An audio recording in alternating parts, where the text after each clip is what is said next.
Hello and welcome, my belly button bloomers. How you doing today? Big Bad Chris here, and we got a new map for you guys. This is a new map on BTD5. It's a beginner map. It looks pretty darn easy over here. It's called Bloom. I gotta say, it might be the prettiest map that I have ever seen in Ninja Kiwi make. Holy crap, man! I haven't even actually gotten into it yet, but it just looks pretty. Oh, it looks beautiful. Oh my God, fields of flowers over here, man. So this is gonna be fun to talk about. So let's check out first of all. What the heck? No hotkeys, man. Whoa. So you can put things on the flowers. You can put things in the water over here. This is a pretty solid map. I actually really enjoy this one. As far as like easiness and like goodness goes, this is freaking perfect, man. I think if they do ever come out with BTD6, I hope that they reuse some of the better or more interesting maps. Even if it's like for a special mission or something like that. Totally be down for that. So anyways, I'm actually using the specialty building for Buccaneers today, so I want to be checking those guys out, trying to switch it up a little bit and making it fun. Of course, we are playing Impossible, so only one life here. Holy crap. Also, I gotta put it on non-stop mode here, guys. I've been doing some speed runs, and whenever I do that, I make sure that I change it to not non-stop mode. Otherwise, I run into some issues. But anyways, I got lots of stuff to talk about today because I work at a garden center, or I used to work at a garden center almost full time, and now I work like sort of at the low end of part time, basically. Gotta pay the bills, right? But anyways, you would think that, random fields like this don't exist, but you would be surprised. There's actually quite a few places in the world. I believe... What the heck was it? I think my grandma... I don't remember what country it was. Somewhere in Northern Europe. And what she did was she said that she went over there and, we always get our flowers from there. It's always like, oh, Dutch flowers. Blah, blah, blah. And we're like, oh, okay, sweet. So, we always get the flowers from over there, and those are like the good flowers. Well, I never actually saw like how they grow these flowers, but you look at like fields of corn, you look at like the fields of soybeans and stuff like that, but they'll literally do that, but with flowers. You just make giant fields of flowers, though it's a little bit different because you got to make sure that they're sort of blooming at certain parts of the year, and kind of keep like a continuous bloom going and stuff like that, so you can send them out to all these different flower shops out in the world. Think about it, man, it's really hard to get all these flowers to perfectly bloom right when you want them to bloom and have them all throughout the year, you know what I mean? So obviously that's a little bit weird, it's a little bit difficult. But anyways, when you look at these gigantic fields, if you ever want to do it, man, just Google it, giant fields of flowers, and you'll see it. It looks almost exactly like this, where you'll have a giant field of just pure red flowers, a giant field of just pure orange flowers, pure pink flowers, and it looks beautiful. Absolutely beautiful. Alright, so what we're going to do, man, we're going to pop down another banana farm right over here. I think I'm going to get ready to do my second Buccaneer, guys.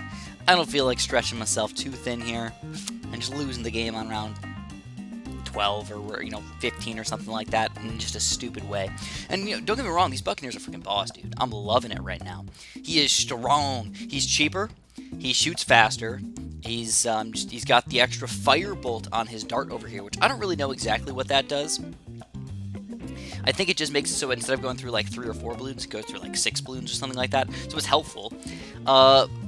And also probably pops lead balloons, which is pretty darn sweet. So we're going to go for a second grape shot Buccaneer up in the air, and it just looks like I have a really good setup right now. It's not perfect, but it's good. Now, in BTD5, I'm pretty sure that these third-tier Buccaneers are actually pretty expensive. I think they're like $2,100 or something like that. So they're not the cheap $1,500 that we're used to in battles. So we're going to have to try to remember that if we can. We can't just spam destroyers all day. I probably will mix up my strategy just a little bit as well, and make sure I get the camo detection for round 24 right here. Whoop, crow's nest. Bam! Taking them down, man. Make sure you remember those stupid things, because they can kill you. So, yeah, a lot of people, they wonder, what the heck do you do at your job, Chris? Like, what do you do there? Well, I'm a grunt. That's what I am. People tell me what to do, and I do it. Whatever needs to get done, I do it. Whether it's delivering things, planting things, dealing with the fresh flowers. That's where they use me the most, to be honest, especially around Mother's Day and stuff, and Easter. I deal with the fresh flowers. So what I do, so yeah, they definitely do pop lead balloons, which is pretty sweet. But what I do is, we'll get in these gigantic boxes of fresh flowers. And what I have to do is I have to take them out of the boxes, I have to cut them, to make sure that they can start soaking up water again, and then I put them into nice clean buckets so that they can eventually decide to use them in the arrangements. So anyways, we're going to end up getting faster shooting here, longer cannons. Looks like I am going to take down most of the regen balloons, but they're getting beefy up in here, but we do take them down. So let's do it like this. Let's just go for the destroyer already. 2,500! Oh my god! I'm gonna have a heart attack over here, guys. Going for 1,500 to 2,500. I mean, yeah, he's like, oh, but his bolts are awesome, dude. Look at that. I don't think there's any reason to go for a right-sided Buccaneer. No way. There's no point for a cannon ship. I already have lead popping power with this guy. Why the heck would I change that? So anyways, as it so happens, we can also fit our third tier, or our monkey village in here, so we can start buying these third tier banana farms. Nice. You'd think that would be a really simple job and it would be absolutely wonderful, but it actually kind of sucks in a lot of situations. After I get that done, dealing with roses is probably the worst thing that I ever have to do. Roses suck. I know roses are pretty and they smell good and people like them, and they're like the most popular fresh flower that people can buy. Heck to the no, dude. Stay away from those roses. They suck. Personally, my favorite flower is an Alstroemeria. It comes in a crap ton of different colors, which I think is really cool in the first place. Look at this guy go, though. Oh my goodness. He is dominating. I kind of want to see what's going to happen against these ceramic balloons. But I got road spikes ready to go if I need them.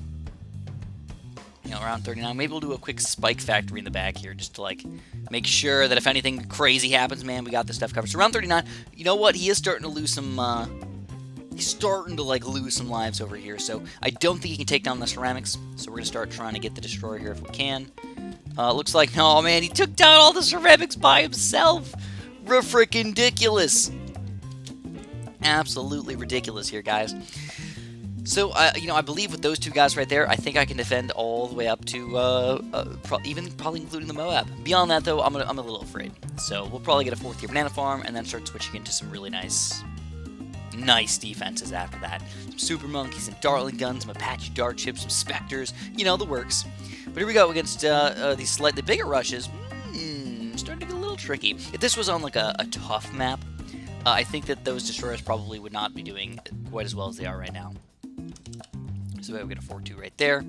I will just rebuy the banana farm really quick. Like I said, I think we can take down the Moab without any issues, so I'm going to let them go to work. Let them go to town. Though, you got to remember, though, that these, you know what? Let's do one more destroyer, just in case. Don't forget, it's $2,500 though. The nice thing about it, as soon as we go up to this next round, it's going to be like, whoop, here, have $3,000, Chris. Just for free. For free. There it is. Yeah, we're fine. We're totally fine. That's not going to get through my defense. But these upcoming rounds, 49, that's going to be the first level where I'm actually kind of afraid. There's regen balloons on there. There's regular balloons in there. There's Moab class balloons in there. There's just way too much stuff going on for my liking. So we're going to get one more 4th tier banana farm, and then we're going to switch over to a cannon or something for the group balloons. That's the main thing that I'm worried about. Not even the Moab, just the group balloons themselves. And we're going to do that right away on round 49. So let's do a monkey village. Let's do that. Let's do a monkey village right here. We're going to do a cannon right here. And then we're going to buy him up to 3rd tier at least. Helpful, not perfect yet. But then we're going to go all the way up to a 4th tier as well. There we go, 4th tier cannon in combination with all this stuff, guys. We got it covered. In addition, we're also going to get the monkey fort, the monkey beacon, the jungle drums. And I guess, why not just get the camera detection so you can have it for the rest of the game? There's nothing wrong with that. So you can tell we're rolling around in money at this point. This is an easy map. Even playing on Impoppable and everything, it's just an easy map. So for the rest of the game, we really don't have to worry that much. I probably shouldn't have owned so hard, I guess. But when you got all these special upgrades, when you got everything kind of going your way over here, man, on an easy map, that's what happens. But I'm glad that I didn't use the engineer specialty building, because I feel like I have been sort of lame with that a little bit. I mean, I use it basically on every single map and every single situation. I do think he is the best, by the way. The only other specialty building that I've actually been talked into being very, very solid is the Dartling gun. It's not even about having them lock in place anywhere. It's actually having them aim quite a bit and just having them just kind of be powerful by themselves. You know, they get super duper powerful. Start spamming just a couple of these lower level guys and they're awesome. And then when you get the extra bonus price decrease. And I think you get the extra popping power, kind of like in battles right now. There's 4 popping power for a 0, 1 Dartling. It's very similar to that. So what it is, I think what we're gonna do is we're gonna go for the let's go for the Spectre. Let's go. Maybe we can do a double Spectre. Oh yeah, heck yeah, man! Do a double Spectre right here. There he is. Pop him on circle path. Wait for another one, and we'll get him up too. Let's get the Monkey Town here. We'll double our monies, man. We're not even just getting 4th tier banana farms. We're doubling our money. Every single one of our towers is inside the range of this thing. So, every single dollar that we get is 150% increased. But in battles, it's actually stupid. It's only a 20% increase. Let me read that. Let me see if I can read that thing. 50% more cash per pop. I believe that the Monkey Village should also do that in battles, do 50% extra income, not 20% like it currently says. I even believe that it might even say that on the little explanation thing. I think it does say 50%, but it only gives 20, which I think is stupid. So we can pop an extra Super Monkey in here, bam. Oh, we can fit 2 Super Monkeys in here. Bam, baby. Some nice little Robo Monkeys to add to our army right here, and we're ready to go. I think in addition, I never even got a 3rd destroyer here, man. We're gonna do that too. We'll probably get these guys up to ace pilots, but not until like later on in the game, because they can get kind of laggy. I just don't feel like having this game be super duper laggy the entire time. One sad thing is, you can probably tell by this point, I have not built a banana farmer. I actually don't have any banana farmers right now. I should probably just buy some. Just go, I got so much monkey money! How many do we want to buy here, man? Oh, 4,000, but going below that. Alright, we're below 4,000. We got 44 of these bad boys. Nice, man. That's pretty sexy if I don't say it myself. Don't say so myself. Alright, what else do we want to get in here? Honestly, I think I can probably pop everything with my current towers. I basically have everything covered. What I'll probably end up doing, though, is I'll probably get some First Strike submarines just to insta-kill this. Oh my god, on around 85. Sometimes those things can be surprisingly deadly. I've had quite a few games where I'm just like dominating the entire frickin' time, and then all of a sudden, out of nowhere, I lose on around 85. It's quite upsetting because it goes straight from even on like hard mode and everything. It's only 1 Zoma God for around 85. But on Impoppable, they move it all the way up to 5 Zoma Gods on Route 85. So you can tell like the drastic increase in difficulty between this game mode and other game modes. It's good though. You know, everybody was looking for a challenge, and when they started adding all these extra things to make yourselves better and better and better and better at the game, you had to make it more difficult for us. So that's why kind of naps went out of the window for a while, or like doesn't really exist at this point, because it really showed true skill to do something naps, no agents, premiums, and specialty buildings. That was back in the day, man. That was before they even added tokens in here. I don't even think there is like an abbreviation for no tokens. No, add a T in there. Napstick? Nap. T-Naps. Let's call it T-Naps. T-Naps is pretty solid. So we're gonna get all... Oh, you know what I should do, though? I should do this. Bam. Make these guys cheaper. Is it weird that I have millions of dollars and I'm still trying to save money for some reason? I'll be honest with you guys, I don't really understand myself sometimes. I clearly have way more than enough money than I'll ever need. It's kind of, I guess, this is kind of what rich people probably think about, you know? They're probably like, oh, I have billions of dollars, or even just millions of dollars. I could, in no way, shape, or form, could I spend this amount of money in real life. But when I go to a restaurant, I'm not even going to give them a good tip. I'm just going to give them the normal $3 or $4 or 15% or whatever. And I'm just like, they're just jerks. If I was really, really rich, I wouldn't be giving these people, thousands of dollars or anything like that. But I would give them a good tip. If I was a billionaire, for sure, whenever I went to a restaurant, I would just leave them like a $50 bill as a tip. I would just be like, dude, I'll make their freaking day. I'm not changing their life, but I'm making their day with an extra $50. You know? For sure. For sure. I would totally do that. I don't want to be that guy also, though, that's just like, oh, here's $10,000. Like, I don't know. That just seems like a little bit too crazy. But also, you got to realize, too, that sometimes these people, they got rich by being really stingy. So, like, that is just who they are. That's how they became rich. It's by being really stingy with their money. So I guess I understand it from that point, too. Like, for example, my dad, my entire life, we're poor, we're poor, we're poor, we're poor. Everything was we're poor, we're poor, we're poor. But in no way, shape, or form were we poor. We were probably we were middle class for sure. Maybe even no, I'd say we're middle class. I don't think we were upper middle class, but we lived in a pretty expensive house, but then we couldn't afford anything else because all the money went to the mortgage.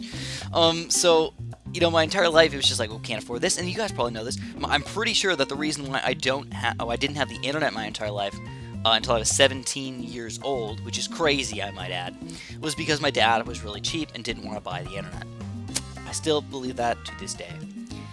All right, we went on crazy tangents all over the place. Hopefully we had a good time with it. We got 1, 2, 3, 4, 5. We got 5 of these nice little submarines right here. Didn't even need to use a spike here, did we? 0 pops on this bad boy. Shows how good we were doing, man. Hit a safety net, didn't even have to use it. I mean, for a trapeze artist, that would be a good thing. I hope that I kind of want to do a trapeze show. I think it would be fun. Have a really big safety net and stuff, but I would totally do that. Not with a person, though. I would just have them, like, swing, like, another extra swing to me so I can jump to the other swing from the swing. I think that'd be cool. So anyways, let's insta-kill. We have done it, my friends. In 16 minutes frickin' flat over here. Talk about awesome sauce, man. You can tell we're getting good at beating Speedy without even trying. Anyways, if you guys ended up enjoying this video, make sure you press that like button for me. Subscribe if you haven't, and of course, have a super duper delicious day.